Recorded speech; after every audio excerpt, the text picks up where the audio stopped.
To idan muka sake komawa Najeriya, ƙungiyar raya al'adu da kyautata walwalar Fulani ta Miyatta Allah Kautal Hore ta buƙaci mahukunta a ƙasar da su duba yiwuwar tsawaita wa'adin da babban bankin Najeriya ya bayar na maye gurbin wasu takardun naira da sababbi da aka sauya musu fasali. Ƙungiyar ta ce Fulani makiyaya suna fuskantar babban ƙalubale da ya shafi tsaro da kuma wayewa. A don haka akwai buƙatar a yi la'akari da yanayin da suka tsinci kansu a ciki. Daga Abuja ga rahoton Ibrahim Isa. Uwar kungiyar Miyatta Allah Kautal Hore ta Najeriya ta bayyana cewa tana goyon bayan yunkurin gwamnatin kasar na sauya fasalin wasu daga cikin takardun naira da kyakkyawar manufar da ke tattare da hakan, amma kuma ta ce akwai buƙatar a aiwatar da sauyin sannan a hankali.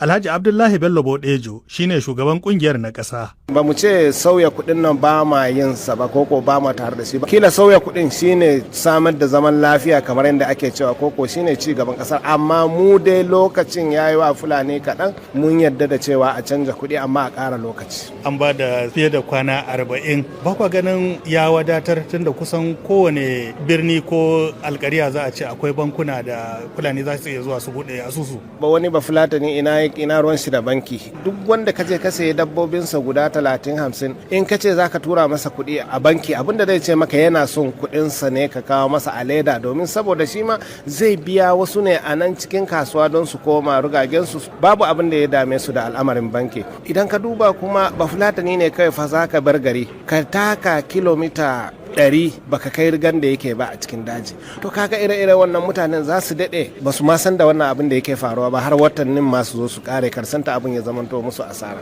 Idan kuka ce a ƙara lokaci kamar zuwa tsawon yaushe kenan? Ina laifi da a ce an bar shi shekara guda ko wata 6.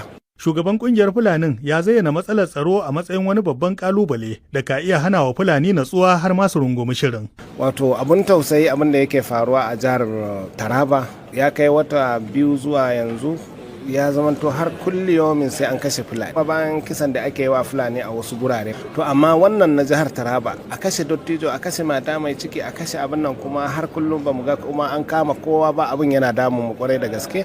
Mun lura da cewa to gwanda in gwamnati bata sani ba ko kuma jami'an tsaro ba su san da wannan ba, gwanda mu sanar mata. Sai dai kungiyar Miyatta Allah Kautal Horen ta bayyana cewa za ta ci gaba da wayar da kan 'ya'yanta akan muhimmancin rungumar sauya kuɗin.